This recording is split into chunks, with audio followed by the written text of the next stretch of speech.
Billionaires Instant Bride, Part 55.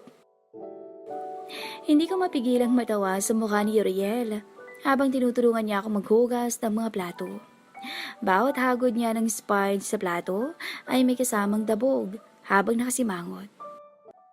Halos magtagpo ang mga kilay niya habang titig na titig sa plato. Ayos ka lang ba? Inosenteng tanong ko para mas lalo siyang inisin. Wala ka yata sa mood. Dagdag ko pa kaya napatingin na siya sa akin at pinaningkitan ako ng mata. Are you seriously asking me that? Tanong niya bago ko inarapan. Really ha? Nakagat ko ang labi ko para pigilan ang sarili kong matawa. Huminga ako ng malalim para pakalmahin ang sarili ko. Mahirap na kapag natawa ko. Siguradong mas maiinis lang siya sa akin. Alam kong naiinis siya sa akin dahil sa nangyari kanina. E ano bang magagawa ko? Alangan namang hayaan ko siyang magpatuloy at mahuli kami ng kapatid ko, pati na ng mga kaklase niya. Ikaw na munang maghugas nito. Ihanda ko lang sa sala dahil baka biglang dumating ang mga klase ni Pinky. Paalam ko sa kanya at mabilis siyang iniwan. Hindi naman ako takot na makabasag siya dahil gawa sa plastic ang mga baso at plato namin. Ilang sandali lang nga matapos kong marinisan ang sala ay dumating na si Pinky kasama ang dalawang babaeng kapareho niyang naka-uniforme. Ate, mga classmate ko, gagawa lang kami ng project. Bunga niya sa akin pero tumagos ang tingin niya sa may kusina kung nasaan si Uriel. Pagkatapos ay mabilis siyang lumingon sa mga klase. Nandito si Kuya Uriel? Ayaw niyong maniwala ha? Maniwala saan? Panguusisa ko. Ngumisi sa akin si Pinky na sobrang gwapo ng mamanliligaw mo ate. Sagot niya at inaya na ang mga klase na pumasok. Kuya Uriel, tawag niya rito. Sasabat na sana ako dahil baka masungitan siya ni Uriel pero hindi ko na itinuloy nang makita kong lumingon si Uriel at matamis na nakangiti. Yes, ang gwapo nga. Rinig kong sabi ng isang kaklase ni Pinky sa isa pa. Parang artista. Kita ko ang pag-arko ng labi ni Uriel habang nakatingin sa mga klase ni Pinky. Siguro'y narinig niya ang mga sinabi nito. Iniwan niya ang mahugasin sa lababo at lumapit sa sala. Are you Pinky's classmates? Tanong niya sa mga to. Yes po. Uriel, may trabaho ka pa ron. Singit ko dahil baka hindi pa makapag-focus ang mga klase ni Pinky sa gagawin nila. Tara na, balik na tayo ron at maghanda rin tayo ng hapunan. Dagdag ko at marahan siyang itinulak pabalik sa kusina. Nang makalayo kami sa sala ay nawala na ang ngiti niya at napalitan na naman ng simangot. Don't talk like you didn't do anything wrong to me. Bulong niya at gumuso. Don't touch me too. Muli kong nakagat ang labi ko dahil sa inakto niya. Nagtatampo ka ba sa akin? Pilit kong pinipigilan ang tawa ko. Hindi. Bakit naman? Malamig niyang tugon at muling pinagtuunan ng pansin ang mga hugasin. O okay, o talagang sabi dahil lalabas na talaga ang tawa ko. Mabilis na akong tumalikod sa kanya at inatupag ang mga sangkap sa lulutuin ko mamaya. Gabi na, nakauwi na ang mga klase ni Pinky at narito na rin ang lahat ng miyembro ng pamilya namin, pati na si Logan. Pero heto pa rin si Uriel at tila nagtatampo pa rin sa akin. Kanina pa niya ako hindi kinakausap ng maayos. Isang salita lang sinasabi niya sa tuwing kinakausap ko siya. Ihanda niyo ng hapag at ang makakain na tayo. Utos ni Mama kina Pinky at Jester, sabay upo niya sa sala at bukas ng TV para manood ng balita. Kumusta pala ang benta sa palengke, Ma? Tanong ni Clifford. Balita ako ang dami raw dumagsa para bumili sa pwesto natin Kita ko kung paano umisi si Logan habang hinihintay ang sagot ni Mama. Nasa sala siya kasama sina Mama at Papa, habang ako naman ay nasa kusina at hinahango ang niluluto ko. Naku, halos maubos ang paninda ko. Kahit toyo at suka ay binili nila ng maramihan. Sagot ni Mama at matamis na ngumiti. Unang beses kong makabenta ng ganun karami. At lahat ng yun ay dahil kay Logan. Kaya maraming salamat, iho. Anya bago binalingan ang lalaki. Walang anuman po, tita. Masaya po ako na nakatulong ako sa inyo. Magalang nitong sagot. Abay, mabuti ka pa, Cynthia. Ang si Tisoy ay hindi malang nakatulong. Nailing na sabi ni Papa. Puro kapalpakan ng dala. Alam nyo na ngang hindi marunong, pinilit nyo pa. Sabat ko sabay lapag ng pagkain sa mesa. At wala rin naman po sa usapan natin na pagtatrabahuhin nyo sila. Dagdag ko bago tiningnan si Uriel na nasa gilid lang ng kusina at nakaupo sa monoblock. Anong nangyari kay Kuya Ate? Tanong ni Jester. Bakit parang tulala siya? Nagkibit balikat lang ako kahit na alam ko naman ang sagot. Alangan namang sabihin ko sa kapatid ko ang totoong rason, di ba? Kuya, ayos ka lang? Tanong ni Clifford sa kanya sabay hawak sa balikat nito. Bakit po parang malungkot kayo? I'm fine, Clifford. Tugon nito at pilit na ngumiti lang ng matamis sa kapatid ko. Okay lang naman pala eh. Sabat ni Papa bago siya tumayo. Kumain na nga tayo at nang ako'y makapagpahinga na. Pagod na pagod ang katawan ko. Dagdag niya. Mas mabuti pa nga habang mainit pang ulam. Segunda ko. Habang kumakain kami ay si Logan ang bida ng usapan. Tuwang-tuwa sila mama at mga kapatid ko sa kanya dahil sa nangyari kanina sa palengke. Gusto ko rin sanang maging masaya para sa kanya. Kaso hindi ko magawa-gawa dahil iniisip ko si Uriel. Kahit hindi niya sabihin, alam kong naapektuhan pa rin siya sa mga sinasabi ng mga magulang ko. Dapat nga ay matuwa pa ako dahil umaayon sa plano ko ang nangyayari na madismaya siya sa akin at sa pamilya ko. At nang umuwi na siya sa kanila para ma-enjoy ko ng lubos ang bakasyon ko. Pero hindi ko maintindihan kung bakit ako naaawa. Kumain ka pa. Sambit ko sa kanya sabay lagay ng piraso ng karne sa plato niya. Tumingin siya sa akin at mabilis akong inirapan. Napailing na lang ako sa ginawa niya at pasimpleng napangisi. Baliw talaga. Pagkatapos kumain ay sinabihan ko sina Logan at Uriel na mauna nang magugas ng katawan at nang makapagpahinga sila. Sila pa sana ang maghuhugas ng pinggan pero pinigilan ko na sila dahil mga bisita ko sila. Naunang maghugas ng katawan si Uriel. Pagkatapos niya, agad siyang dumiretso sa kwarto at hindi na lumabas kahit pa nang matapos si Logan. Kaya naman ay nagdesisyon na kung puntahan siya sa kwarto dahil mukhang seryoso talaga ang pagtatampo niya o baka may mas seryosong rason pa. Uriel? Tawag ko sa kanya nang madatnan ko siyang nakahiga sa kama ko. Tumabi ako sa kanya kahit hindi niya ako kinikibo. Okay ka lang ba? Oo. Tipid niyang sagot. Did something happen? Tanong ni Logan na inaayos ang higaan sa sahig. Bakit parang wala yata sa mood yan? Hindi ko nga rin alam eh. Pagsisinungaling ko. Kanina ko pa nga siya tinatanong, pero hindi naman siya sumasagot ang maayos. Ganyan talaga yan. Hayaan mo na lang, pagpaparinig niya. Sige natin, magugas ka na rin at nang makapagpahinga ka na. Pag-iiba niya ng usapan bago nilapitan si Riel. Doon ang higaan natin ha? Anya bago nagpaalam na lalabas muna para umihi. Agad kong kinuha ang pagkakataon na yun para kausapin ang nagtatampong bokong. Naiinis ka ba sa akin? Tanong ko sa kanya. Hindi. Kung hindi, bakit ganyan ka?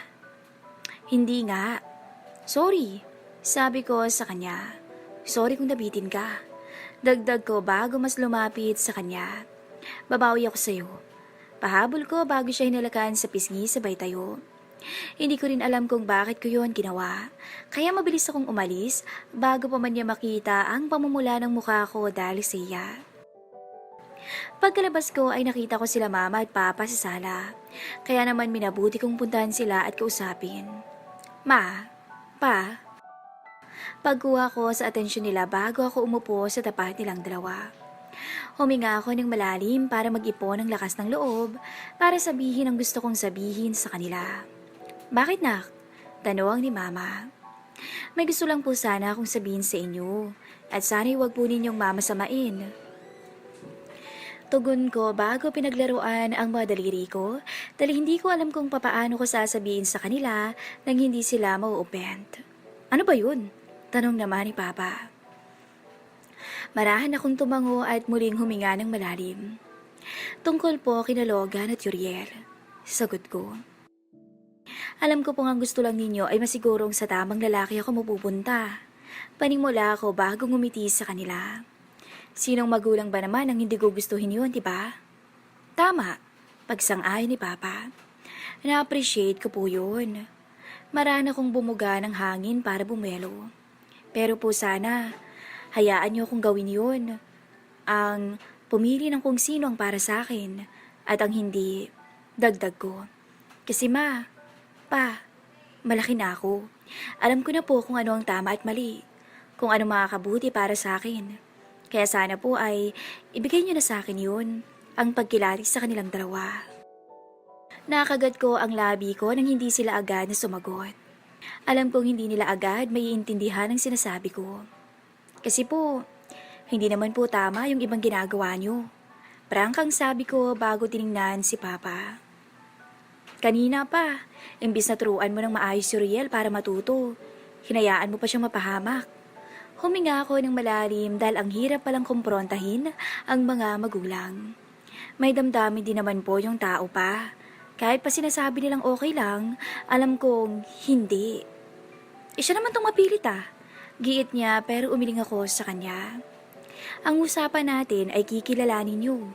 Hindi niyo naman siya makikilala sa pamamagitan ng pag-uutos sa kanya. Pagpapaalala ko sa naging usapan namin. Paano kung may masamang nangyari sa kanya? Paano kung napahamak siya?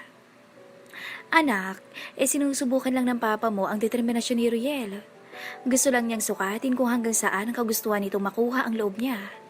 Namin, sabad ni Mama. Ako naman ang hindi sumagot. Hindi ako sang-ayon sa sinabi nila. Hindi ko nga rin alam kung bakit ko to ino-open up sa kanila Gaya po ng sabi ko, ibigay niyo na lang sa akin yun. Hayaan niyo na po ako na siyang mamili kung sino ang para sa akin. At kapag naroon na po, tsaka ko ihaharap sa inyo. At pangako, kapag nakita kong hindi kayo kayang respetuhin ng lalaking papakilala ko sa inyo, ay hindi ako magdadalawang isip na iwanan siya. Ikaw ang bahala, sabi ni Papa bago siya tumayo. Matutulog na ako. Dagdag niya at mabilis na umalis at pumasok sa kwarto nila. Napabuga na lang ako ng hangin. Expected ko nang maging ganoon ang reaksyon ni Papa, kaya hindi ko nalang masyadong binigyan pansin. Alam kong naiintindihan niya ang punto ko. Hindi lang niya magawang sumang-ayon agad-agad. Hayaan mo na munang Papa mo, nak. Sabi ni Mama bago siya tumabi sa akin at hinawakan ang kamay ko. Naiintindihan ko ang gusto mong sabihin sa amin, nak. Alam ko na minsan ay sumusobra na rin ng Papa mo. Pero gusto ko lang sabihin sa'yo na ginagawa niya lang yun dahil ayaw kanyang masaktan. Mahal na mahal ka ng Papa mo, kaya niya nagawa ang mga bagay na yun. Dagdag niya bago ako ginitian. At gusto ko lang din sabihin sa'yo na proud ako sa'yo na nasabi mo sa amin ang gusto mong mangyari. Maraan niyang pinisil ang kamay ko. Kanina nga'y nag-usap kami at nagpalitan kami ng opinyon tungkol kina Logan at Uriel. Pagtatapat niya kaya napatingin ako sa kanya. At alam mo ba? Sinabi niya sa akin na kahit sino sa dalawang mapili mo ay okay lang sa kanya. Kahit daw walang alam sa gawaing bahay at sa bukid si Uriel, ay alam niyang hindi ka rin ito sasaktan, gaya ng tingin niya kay Logan. Kaya kung sino man sa kanila yung sasagutin mo, ay malugod niyang tatanggapin dahil sigurado siyang kaya kanilang tratuhin at pahalagahan ng masigit pa sa nagagawa niya.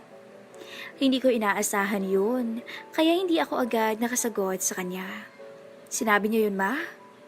Tumango siya sa akin at ngumiti. Oo, ako naman, kahit na sino sa kanila o kahit na wala pa sa kanila ang magiging nobyo mo, ayos lang sa akin. Suportado kita sa kung ano man ang desisyon mo.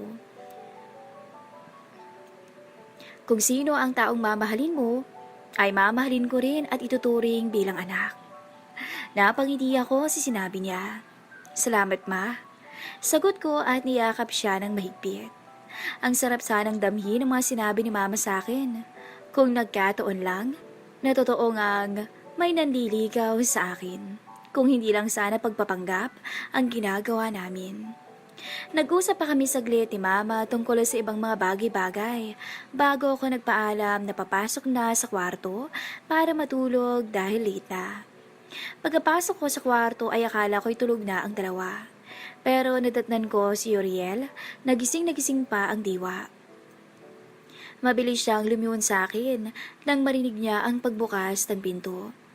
Nang magtagpo ang mga mata namin, ay pasimple niya akong inirapan habang nakanguso, sabay talikod sa akin at talukbong ng kumot. Napabuga na lang ako ng hangin at napailing. Ano ba tong lalaking to? Kung magtampo ay daig pa ako. Humiga ako sa kama at umusog ako sa parte na malapit sa kanya. Uriel, mahinang tawag ko. Galit ka ba sa akin? Tanong ko sa kanya. Hindi. Malamig niyang sagot. Sinabi mo kasi nababawi ka. Dagdag niya bago siya bumaling sa direksyon ko. Ha? Anong babawi? Inosenteng tanong ko dahil wala akong maalalang may sinabi akong ganun. You told me na babawi ka. You said it before you kissed my lips. Paalala niya bago seryosong tumingin sa akin. Marahang bumukas ang bibig ko nang maalala kong sinabi ko nga yun. Pero hindi naman ganun ang ibig kong sabihin. Magpapaliwanag pa sana ako, pero inunahan na niya ako. Don't worry, hindi kita sisigilin dito. I'll do it when we get back to the mansion, where no one can disturb us. I will make sure you will pay for what you did. Matigas siyang sabi bago nalingkit ang kanyang mga mata, sabay lapit sa akin at bumulong. Billionaire's Instant Pride, Part 56. Did you enjoy your vacation? Tanong sa akin ni Uriel habang nagmamaneho. Saglit niya akong tiningnan bago niya ibinalik ang focus sa daan. Yes, mabuti na lang talaga at umuwi kayo ni Logan. Diretsong sagot ko sa kanya sabay ngisi. Kung hindi kayo umuwi, baka na-stress lang ako buong linggo. I'm glad I was able to enjoy the last 3 days. Do you really consider me as a stressor? Anya at saglit na tumingin sa akin habang nakakunot ang noo. Somehow, prangkang sagot ko. At bago pa man siya makapagsalita ay inunahan ko na siya. But I also enjoyed your company. Which one's company did you enjoy the most? Tanong niya sa akin. Which one between me and Logan did your family like the most? Is that even a question? Mabilis kong sagot at nakita ko ang bahagyang pag-urong ng ngisi niya. Siguro iniisip niya na si Logan ang isasagot ko. But he's wrong. Kayong dalawa. I and my family enjoyed both of your companies. Bahagyang tumagilid ang ulo niya habang naniningkit ang mga mata. Tila ba'y nag-iisip kung maniniwala sa sinabi ko. Bakas na bakas sa mukha niyang pinipilit niyang maniwala. Really, ha? Yup. Sigunda ko at ngumiti sa kanya. Pinapasabi rin pala ni Papa na sorry sa mga pinagagagawa niya sa'yo. Pahabol ko. It's all fine, Christine. Pakisabi kay Tito na wag niya yung isipin pa. Paninigurado niya at saka matamis na ngumiti sa akin. I actually had fun. It was a good experience, especially the part where I chased by raging Carabao.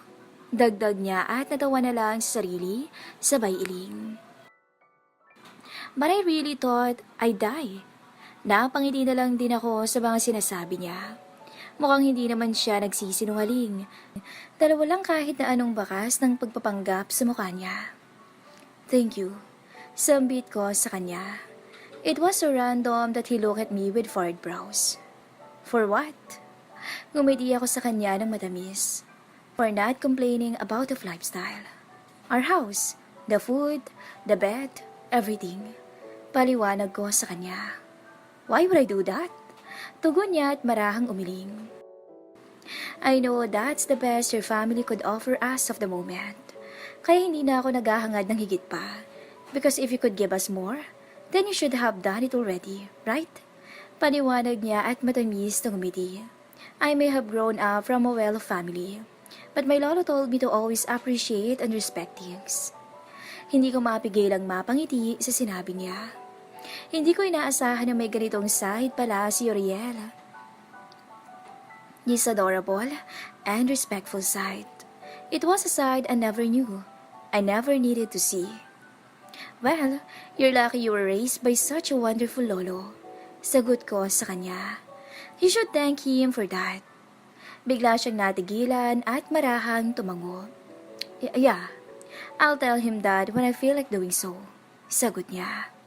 You see, I somehow grew a little distance from him. I don't know, but there is this little wall between us that just pop out of nowhere. Paliwanag niya. Marahan akong tumango sa kanya bilang tugon. Hindi na niya kailangan pang ipaliwanag sa akin kung ano ang tinutukoy niya. Naiintindihan ko. Nakikita ko rin naman ang distansyang sinasabi niya. So, when do you plan to break that little wall? Tanong ko. Kailangan ko kasing malaman ang sagot niya para masabi ko kay Lolo. Kasali ito sa mga kailangan kong i-report sa kanya. I don't know. Sagot niya at pansin kong hindi siya komportabling pag-usapan yun. Maybe when he gives me my inheritance. Anya at Mimisi. I think that will resolve everything. Tingin mo? Mabilis kong tugon. Hindi siya agad nakasagot. Blanko siyang napatitig sa daan bago nagkibit balikat. Baby, I don't know. Okay, tumango na lang ako sa kanya at hindi na nagtanong pa. Pagkatapos ay sumandal ako sa upuan para sana ipikit ang mga mata ko dahil wala na rin naman kaming pag-uusapan. Pero naudlot yon nang maramdaman ko ang pagpatong ng palad niya sa hita ko. Agad akong napatingin sa kanya na nakakunot ang noo. What are you doing? Tanong ko sabay alis ng palad niya. Do I really have to explain it? I'm touching your leg. Anya bago muling ipinatong ang kamay niya pero inalis kong muli. Alam kong inihipuan mo ko. Sagot ko sabay gabay ng kamay niya sa manibela. I'm asking you why are you doing it while you're driving? Paglilinaw ko sa kanya at gusto ko na lang siyang irapan sa pagiging pilosopo niya. Because I want to. Anya, paano pag sinabi kong ayaw ko? Then I'll stop. Mabilis niyang tugon. Ganun lang kasimple. I respect you and I give importance to consent. Kaya hindi ko itutuloy kapag ayaw mo. Really? Bakit hindi ka tumitigil sa tuwing sinasabihan kita ng stop? Tanong ko at bahagyang nangunot ang noo. Because you didn't bend it. Agarang sagot niya. I didn't feel like you really wanted me to stop, so I didn't. If you have just said it with conviction and emphasis, I'd certainly stop. Paliwanag niya sa akin. Marahan akong napatungo sa sinabi niya. So, kailangan ko lang palang sabihin ng madiin. Okay, I'll remember that. Pero huwag mo naman akong tanggihan palagi. Hirit niya sabay dahan-dahang hininto ang sasakyan. Tumingin siya sa akin at bahagyang umuso. Hindi pwede yun. At bakit hindi? I can say no whatever I want to. Rason ko. Mariin siyang umiling. Baka nakakalimutan mo ang sinabi mo sa akin. Anya at naringkit ang mga mata. You promise me na babawi ka. Punto niya at mas lalo pang naringkit ang mga mata. Akala mo nakalimutan ko na? Napamura ko sa isipan ko dahil ako mismo ang nakalimot doon. Isa pa, hindi naman yun yung tinutukoy ko nung sinabi kong babawi ako. Sambit ko sa kanya bago tuluyang sumandal sa upuan. Ganun ang pagkakaintindi ko. Sabi niya bago muling pinaandar ang sasakyan. You're lucky I have a meeting to chase. Dahil kung nagkataong bakante ang schedule ko ngayong umaga, I would have fucked you in this car right now. Nakangisi niyang sabi. Mamaya ko na lang yun sisingilin. Make sure to get yourself ready and wear one of those lingeries I bought for you. Sandali. Pigil ko sa kanya dahil mukhang wala siyang preno. Hindi ako obligadong gawin ang gusto mo. And you can't just do anything you want. Tutol ko. Then I'll make you. Simpleng tugon niya. Makikita mo mamaya. Nakarating na ako sa mansyon. Hindi na ako naihatid pa rito ni Uriel dahil kinailangan na niyang pumunta sa opisina para makahabol siya sa isang importanteng meeting. Nagtaksi na lang ako papunta rito na siyang labis na ikinagalit ni Lolo Henry. He could have just asked someone na sunduin ka sa inyo kung hindi ka rin naman niya iyahatid dito. Nailing na sabi nito. Narito kaming dalawa ngayon sa sala. Ipinaakyat niya lang ang gamit ko kay Becky. Ayos lang po yun, Lo. Sambit ko sa kanya. Napapuga na lang siya ng hangin sabay iling. Anyway, how was your vacation? Tanong niya. I heard you made Uriel do some things that he hasn't tried before. Dagdag niya, kaya bigla akong napulunok dahil hindi ko mapigilang kabahan. Baka kasi hindi niya magustuhan ang maipinagawa ni Papa sa apo niya. Okay naman po. Sobrang nag-enjoy po ako. Sagot ko sa kanya at pinilit na humiti. And yes po, pinagsaka ni Papa si Uriel. Pag-amin ko. Really? Umaliwalas ang mukha niya nang marinig ang sagot ko. Baka sa ekspresyon niya ang kasabikan. Kailaki rin ang ngisi niya kaya tuluyang nawala ang kaba ko. I thought he just made those up to brag to me. Anya at tumangutangu pa. Ano po palang sinabi niya? Curious kong tanong. He told me he was able to maneuver a carabao to plow the rice field. Sagot niya. And that your father was so surprised how good he was with it. Dagdag niya at mukhang proud na proud pa. Mas lalo tuloy nahilaw ang ngiti ko dahil sa nalaman. Hindi ko tuloy alam kung sasabihin ko ba sa kanya ang totoo o hahayaan ko na lang na bumilib siya sa kasinungalingan ng apo niya. Ganun po ba? Yes, he really is such a skilled man. Manang-mana sa akin. Anya at sinakyan ko na lang siya. Nag-usap pa kami ng mga naging karanasan ng apo niya sa lugar namin. Ikinuwento ko sa kanya ang lahat, liban na lang sa mga ginawa ni Logan. Pansin ko kasi wala siyang nabanggit tungkol sa lalaki. Kaya napaisip ako na baka hindi niya alam na kasama namin to sa bahay. Pagkatapos naming mag-usap, ay nagpaalam na ako sa kanya na aakyat muna ako sa taas para makapagpahinga. Ngayon ko lang kasi naramdaman ang pagod at kakulangan sa tulog nang makabalik na ako rito sa mansyon. At isa pa, kailangan ko rin ng sapat na enerhiya mamaya dahil alam ko na kung ano ang naghihintay sa akin. Napabuga na lang ako ng hangin bago pabagsak na humiga sa kama. Paniguradong puyat at pagod na naman ako nito mamaya. Sana lang ay makaya ko nang sabayan ang mga gagawin namin mamaya.